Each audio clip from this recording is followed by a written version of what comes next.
Comment ça va, cher frère? Ça va aller, Dieu Alhamdoulilah. merci. Et la famille? Ça va aller, Alhamdoulilah. Que Dieu Et nous j'espère bénisse. que la famille aussi va bien de ton côté. Oui, grâce à Dieu, tout va bien.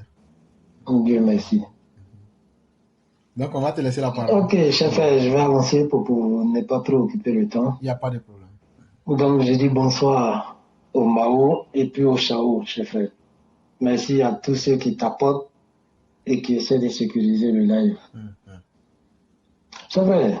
Oui, Aujourd'hui, là, on va interpeller les autorités à jeter un coup d'œil sur les ONG qui existent en Côte d'Ivoire.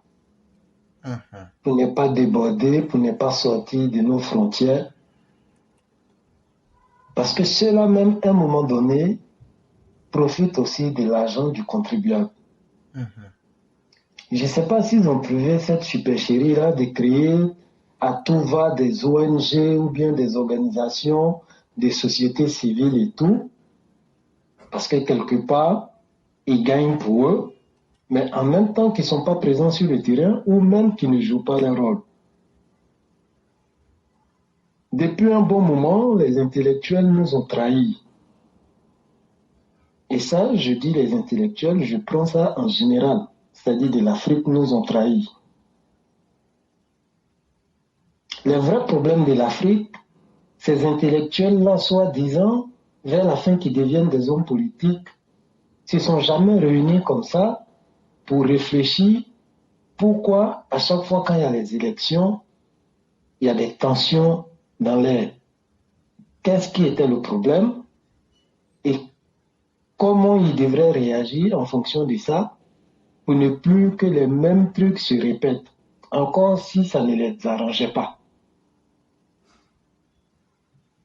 En plus de cela, tu as les ONG là qui vont les accompagner parce que eux aussi n'ont jamais pris le temps de dénoncer cette mauvaise manière de faire la politique de ces soi-disant intellectuels qui ont choisi le chemin de la politique juste pour pouvoir manipuler le peuple à cause de l'ignorance du peuple. Voici à quoi on assiste. On est dans un état de droit où on a établi des règles pour pouvoir vivre en société. Il y a un monsieur, par rapport à son problème juridique, qui n'est pas sur la liste électorale, qui a perdu ses droits en tant que citoyen. D'après ses militants, vétérans politiques, comme on lui a donné ce statut-là. Mais qui ne sait pas qu'il peut entreprendre des démarches politiques pour pouvoir régler son problème. Il peut même solliciter ses parlementaires qui, à un moment donné, ont donné leur voix pour élire comme ça le président de l'Assemblée nationale. En connaissance de tout ça, le monsieur, il n'agit pas comme un responsable, mais il donne libre champ à une jeunesse qui ne comprend pas le langage politique avec ses codes et qui conduit comme ça la jeunesse à l'abattoir par ses manipulations. Et nous tous, on sait comment ça commence et qu'est-ce que ça peut provoquer. Tant qu'il n'y a pas d'action, les autorités ne vont pas agir. Mais par contre, les ONG peuvent comme ça sonner la sonnette d'alarme pour pouvoir les interpeller sur les agissements où c'est la jeunesse qui paye toujours le prix. Mais on ne les voit pas. Tellement politisés, ils savent s'amouracher avec ces hommes politiques véreux là. Tantôt on les voit, la vie est chère, alors que depuis l'histoire de la Côte d'Ivoire, après le décès du premier président, on a vu des gouvernants qui sont passés. La population est descendue pour marcher par rapport à la vie chère, ils ont été canardés. Il y a des gens qui sont descendus dans la rue pour revendiquer leurs droits parce qu'ils ne se sentaient plus en tant que citoyens dans leur pays, ils ont été canardés. En ce moment, il n'y avait pas de ONG pour décrier qu'il y a des gens il y a des citoyens d'un pays qui étaient apatrides dans leur propre pays. Il n'y a pas eu de ONG. Les charniers, il n'y a pas eu de ONG qui a pu faire bruit. Et voilà encore le même qui revient avec sa mauvaise manière de faire la politique. Et il n'y a pas de ONG pour l'interpeller, pour dire attention, ça c'est pas de la politique et c'est pas responsable. Tu as des militants qui te font confiance, mais sois responsable dans ta politique. En 2020, on a vu les mots d'ordre où la jeunesse n'a pas compris que ceux-là même, ils avaient comme ça des trucs et des mots d'ordre illuminés et la jeunesse s'est donnée à des pratiques. Et même dans ces pratiques-là, ceux-là n'ont jamais été responsables pour interpeller la jeunesse, pour dire, certes, on a donné un mot d'ordre, mais de la manière que vous êtes en train de pratiquer, ce n'est pas ce qu'on a demandé. Et on a compté des morts. Des femmes enceintes qui n'avaient rien demandé, à cause de leur mot d'ordre, ont trouvé la mort. Des enfants qui n'étaient même pas encore venus au monde ont trouvé la mort avec les mamans. Je veux parler des femmes enceintes par là. Et après tout ça, on n'a pas vu des ONG se prononcer là-dessus. On n'a pas vu des ONG accompagner des familles pour aller porter plainte parce que ces trucs et cette population-là même peu connaissent leurs droits et devoirs. Et eux qui sont les ONG, eux qui sont la voix de ce peuple qui a oublié après les élections et qui est toujours manipulé par des politiciens irresponsables, on n'a pas vu d'ONG accompagner des familles pour porter plainte contre ces hommes politiques. Ce n'est pas des demi-dieux. Ils ne sont pas au-dessus de la loi de la République. Donc on peut les poursuivre. Les parents de Kofi Toussaint, ce jeune homme-là même qui a eu la mort à travers le mot d'ordre qu'ils ont donné, il n'y a pas de ONG qui a accompagné sa famille pour porter plainte contre X ou Y. Et à la fin, on a trouvé un irresponsable qui est venu faire alliance avec le RHDP et qui n'a même pas eu honte alors que lui, il avait fait sortir ses enfants pour aller profiter du bon temps en Chine. Ça se traînait dans les bars et avec des femmes asiatiques. Et pendant ce temps, les enfants des autres sont morts. Et lui, il est venu encore à visage découvert dire oui, c'est pas nous, on a donné le mot d'ordre et c'est pas comme ça on les a dit de pratiquer le mot d'ordre qu'on avait lancé. Alors, il n'y a pas de mort sur notre conscience. Mais qui n'a jamais été inquiété. Donc, à un moment donné, il faut que les autorités regardent un peu le côté des ONG qui ne foutent rien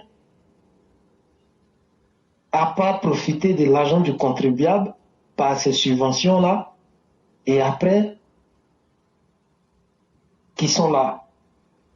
Ils n'ont jamais accompagné des travailleurs dans des démarches, ils n'ont jamais accompagné des victimes pour avoir gain de cause,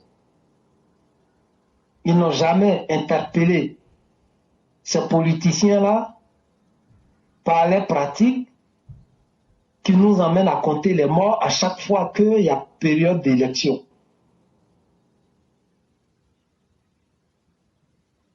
Un seul ONG s'est distingué. Chers frères, je suis parti en Côte d'Ivoire, je causais avec un jeune. Il me dit, ah mon vieux, moi actuellement là, ça fait 2 jours, comme je suis célibataire, moi il y a longtemps, c'est chaud sur moi. Donc il m'a aidé un couloir. Je dis, quel couloir? Il me dit, non, c'est que je suis moi-même m'aide bien. Donc, il y a mon petit jeton sur moi. Il me cherche une petite, il dit, mon vieux père, et actuellement là, ici, il y a une dame là, elle est présidente de ONG, Elle fait tellement son travail que nous-mêmes, là, on préfère aller là-bas où on paye notre 1000 francs ou bien notre 500, on se met bien, comme ça, il n'y a pas de problème. Parce que la dame les a dit, je suis président de ONG, je protège les femmes battues, je protège les femmes violées, et ainsi de suite. Et en tant que président de ONG, je viens de ce village. Pour donner l'exemple, vous, la jeunesse de mon village, si j'apprends que quelqu'un a fait ça, mais si on doit traiter le dossier en une semaine, pour vous, les gens de mon village, je vais faire de telle sorte qu'on puisse traiter le dossier en 2 jours. Les gens, ils pensaient qu'elle s'amusait. Il y a eu 2 cas, mais rapidement, ils ont traité le dossier. Donc, ça a interpellé les jeunes.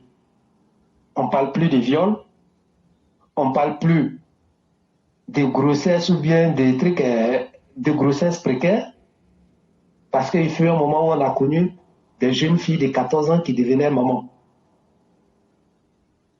On entendait souvent des cas de viol. Mais aujourd'hui, la jeune fille peut se promener jusqu'à 2 heures du matin. Peut-être même ils vont l'escorter pour l'envoyer chez elle. Parce que la dame, elle a fait son travail. Bah, du coup, les gars, ça dit, entre eux-mêmes, ils se moquent même plus. Ils préfèrent aller peut-être chez, voilà, pour payer les 1000 francs, se mettre à l'aise, et puis ils reviennent à la maison parce qu'ils savent qu'il n'aura pas des trucs, des fausses accusations ou bien des trucs judiciaires dans leur dos. Mais les autres ONG, franchement, s'ils ne veulent pas faire le travail, qu'ils arrêtent de créer les ONG à tout va, profiter de l'argent du contribuable, et puis voir les politiciens toujours manipuler la population, surtout la jeunesse, à les conduire à l'abattoir. Parce que ces irresponsables-là ne peuvent pas confier comme ça les actions à une jeunesse, alors qu'on est dans un état de droit, et dit à la jeunesse, c'est vous qui décidez, ce que vous décidez, on va aller faire. À quel moment ta responsabilité en tant qu'homme politique t'emmène à prendre ta responsabilité que de confier ton destin politique à la jeunesse et attendre que cette jeunesse-là donne des mots d'ordre. Parce que ces politiciens-là, aucun d'entre eux veut devenir des martyrs. Mais ils aiment avoir des martyrs tant que ça sera les enfants des autres qui vont oublier même lorsqu'ils auront gain de cause. Voici déjà une annonce du 13 et les tensions, ça parle un peu, c'est un peu tendu de part et d'autre. Et si ça marche, ça va donner encore la motivation à d'autres d'étendre encore cette mauvaise manière de faire la politique, peut-être sur le territoire ou encore dans d'autres coins. Mais on ne voit pas les ONG. Et c'est eux qui savent faire les rapports. Chers frères, en tout cas, nous, on a dit pour nous. Et je pense qu'un homme prévenu en vaut 2. Vraiment, merci beaucoup, cher frère. Merci. Vous avez parlé de la question des ONG en Côte d'Ivoire. Et c'est en Côte d'Ivoire seulement qu'on voit ça. Vous connaissez le Resto du Cœur à Paris et vous connaissez plusieurs autres organisations. Est-ce qu'elles jouent leur rôle ou est-ce qu'elles ne jouent pas leur rôle? Très bien même. Mais pourquoi c'est en Côte d'Ivoire? L'État même donne des autorisations à des ONG, mais ne se soucie pas des activités qu'elles mènent, alors qu'on ne les oblige pas à mener ces activités. Une ONG, c'est quoi?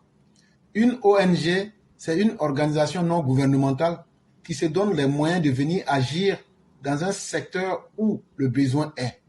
Ça peut être pour informer la population. Ça peut être déjà comme cette dame-là qui a créé cette ONG-là pour lutter contre les violences sexuelles à l'égard des femmes. Voyez-vous, tout ça, ça aide beaucoup. Ça peut être une ONG pour essayer de venir, même on peut créer une ONG auprès des paysans pour leur rappeler les erreurs qu'ils commettent ou bien même les méconnaissances qu'ils ont de leur propre activité. C'est ça le rôle d'une ONG. Et donc, à partir d'un certain moment, À partir des années 2000, on a vu la naissance des ONG partout en Afrique. Mais ces ONG-là, quand je prends par exemple la Mouka en RDC, quand je prends Yanamar au Sénégal, quand je prends par exemple lors des soulèvements contre Blaise, il y avait un autre mouvement au Burkina Faso, on sent qu'ils ont fait bouger des lignes. On sent que l'intérêt de la population était la première chose qu'il fallait défendre.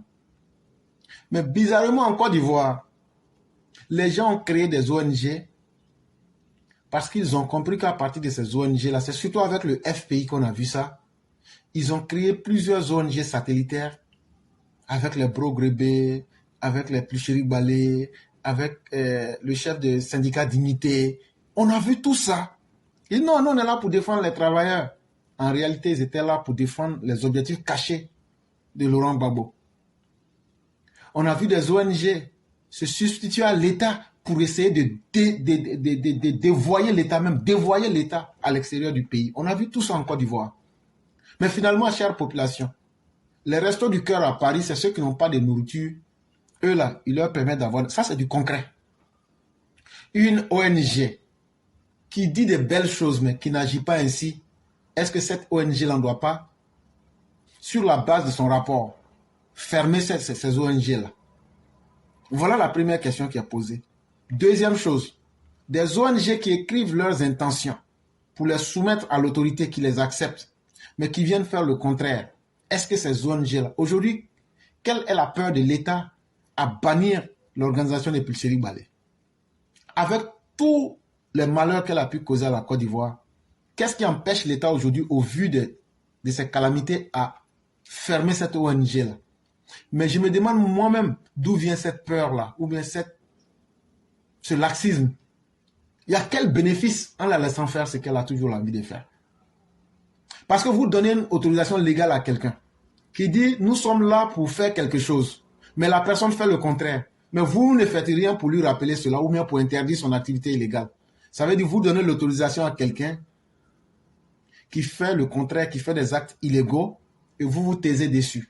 Et vous avez peur d'interpeller la personne, mais de fermer cette ONG-là. C'est ce qui fait que les ONG en Côte d'Ivoire profitent et commettent n'importe quoi en termes de déboires et de désordre. Et ça, comme disait la première intervenante, ça nous ramène encore à la sempiternelle question de la justice. Il y a une faillite morale de la justice elle-même en Côte d'Ivoire. Et ça, on aura dit et redit de plusieurs manières, ça revient à la même question. Avec le président Ouattara, il a beaucoup réussi, mais il a échoué sur l'homme. Ça, ayons le courage, le président Ouattara a échoué même sur la formation de l'homme. Et ça va être la chose la plus impardonnable dans sa gestion. Parce qu'un homme qui n'est pas formé, un homme qui n'est pas correct dans sa moralité, même si on lui lègue des goudrons, des routes, des universités, qu'est-ce que la personne devient en fin de compte? Elle devient l'ombre d'elle-même. Et donc vous voyez qu'à divers niveaux, ce problème-là finit par nous rattraper. Aujourd'hui, en politique, les gens utilisent ces ONG-là pour faire n'importe quoi. Mais finalement, on ne peut pas créer une société avec deux têtes. On ne peut pas construire une société dans le désordre. Et comme tu l'as dit, c'est au nom de cette réalité aujourd'hui, du fait que les gens ne savent pas où aller, que des jeunes gens nous promettent l'Apocalypse le 13. Mais il faudrait que ce soit aussi la fin du monde. Parce que si on te promet la fin du monde là, si toi tu n'as pas envie de, si tu n'es pas bête là, il faut faire aussi la dernière fête de ta vie ce jour là. Parce que quand on parle de fin du monde là, ça veut dire tout va finir. Mais avant que ça ne finisse là, toi-même il faut t'arranger pour mettre fin en te donnant ce qu'il faut faire. En tout cas, ce que nous pouvons recommander à nos gens de Paris, si d'aventure les gens font leur manifestation, qu'ils vont à la place Trocadéro, ça c'est leur problème. Et s'ils débordent pour aller dans les quartiers des ambassades, soyez sans pitié et matez-les avec la violence la plus incroyable. Tout le monde a le droit de la liberté de manifester, mais utiliser la bêtise et vouloir la transformer en règle de moralité, si tu acceptes cela, c'est que tu acceptes même l'immoralité comme principe de vie. Et c'est pourquoi le prophète de l'islam dans un hadith disait que quand tu as le mal en face de toi, en fonction de ton poids dans ta société, tu as 3 possibilités. Si tu es un dirigeant, ou bien quelqu'un qui est comme un instituteur devant les enfants, ou quelqu'un qui a un poste de pouvoir, tu dois pouvoir utiliser ce pouvoir-là, cette force que tu as là, pour dire ça ne se passera pas comme ça. Les gens font tout en France, mais quand les gens s'amusent à l'antisémitisme ou au terrorisme, la France devient inflexible. Mais en même temps, on veut que nous fassions la promotion du terrorisme intérieur en Côte d'Ivoire. Chaque jour, on vient s'amuser avec la vie des gens. On prend en otage la vie des gens. C'est devenu du banditisme sur la vie des gens. C'est-à-dire le jour qu'eux ne sont pas contents, là, le monde doit arrêter de fonctionner. Quand eux sont contents, là, ils s'en foutent de la misère du peuple. Mais jusqu'à quand on va continuer à accepter cette prise d'otage? Ils l'ont fait durant toutes les années 90. Ils ont pris en otage la fin du pouvoir de Félix Houphouët-Boigny. Ils ont créé le désordre. Ils ont créé toutes les calamités, les années blanches, le désordre, les meurtres à l'université. Le crime dans la politique, c'est le FPI de Laurent Gbagbo. Le langage vulgaire, c'est encore le FPI. La haine, c'est vrai que l'ivoirité existait, mais venir dire, moi Laurent Gbagbo, je me charge de les mater, et puis après on va voir les résidus. Mais à un certain moment, si on trouve que cela n'est pas un idéal de vie, il faut qu'on puisse y mettre fin. Et pour mettre fin, parce que pendant trop longtemps, on a laissé cette gangrène-là prendre forme, il n'y a rien d'autre que la violence pour rappeler ces personnes qu'il y a des plus violents que eux. Et ça, il n'y a rien à faire, chers frères. Des ONG comme les Pulcherie Ballet doivent être des choses dans un pays sérieux, où il y a une justice sérieuse. Le procureur de la République s'en serait saisi et aurait mis fin aux activités de ces brigands. Vous pouvez être militant FPI, mais assumez-vous. Assumez-vous. Mais vous ne pouvez pas malhonnêtement utiliser l'image des ONG pour porter le discrédit sur ces bonnes personnes qui peuvent faire du bon travail à travers les ONG. C'est ce qui est devenu l'histoire de la Côte d'Ivoire et c'est très malheureux. Et la Côte d'Ivoire se retrouve dans un trou sans fin, dans un cercle vicieux. Et on est là, on regarde, on nous dit tout va bien. Tant que le régime fonctionne et que tout va bien, il n'y a rien à voir, on peut circuler. Mais ça va nous rattraper.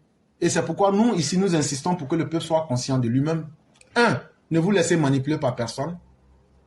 Parce qu'à la fin de la vie, à la fin de la journée, là, votre vie, là, c'est vous qui savez ce qu'elle représente pour vous. Donc si tu laisses ta vie être manipulée par quelqu'un, c'est toi qui vas servir de sacrifice pour réaliser leur bonheur dans leur vie. Deuxième chose, une violence qui ne finit pas là. À un moment là, toi-même, il faut mettre fin à cette violence-là. Et donc, apprêtons-nous. Quel que soit ce qui va s'offrir à nous, ce sera à nous d'être très dur en châtiment vis-à-vis de ces personnes-là pour définitivement fermer la porte à la violence et pouvoir progresser vers d'autres chapitres. La justice a montré ses limites. L'État lui-même n'assume pas son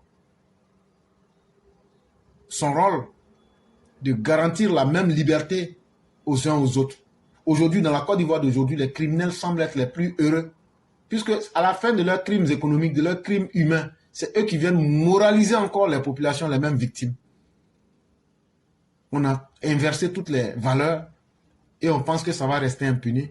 Non, ce n'est qu'une question de temps. Là, quand on a échoué, là où on a échoué, il ne faut pas avoir honte de dire qu'on a échoué. Il faut reconnaître. Et ce qui fait encore plus mal, c'est qu'il n'y a aucune solution qui est prise, même pour essayer de s'améliorer. Quand on voit des députés qui mentent à la population, surtout des députés d'une majorité, vous avez menti sur le problème de l'Internet aux Ivoiriens, les députés du RHDP. Vous êtes des pères de famille. Vous avez pris des engagements. Où en êtes-vous avec ces engagements aujourd'hui? Est-ce que on mérite de vous? Est-ce que vous méritez notre respect?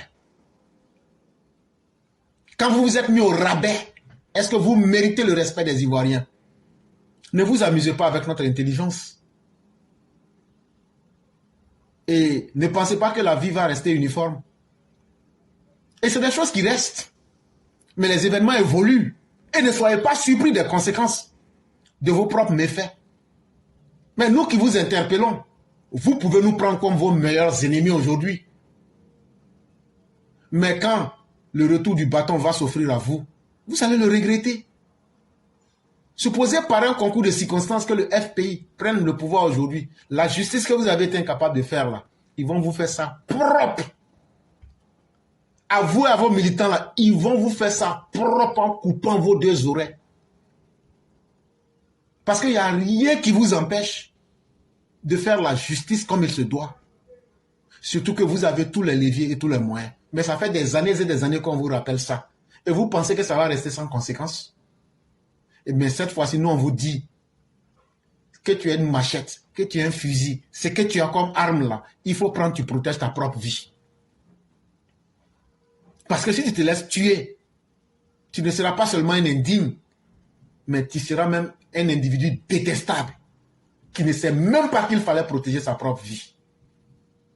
Et donc on a beaucoup parlé, chers frères, à chacun de s'assumer, à chacun de vouloir se tenir à sa propre vie et de vouloir vraiment mériter la vie qu'il doit vivre, plutôt que de faire confiance à des gens qui ne pensent qu'à leurs intérêts et qui laissent la population. Mais ces ONG-là, c'est le ministère de l'Intérieur qui leur donne les documents.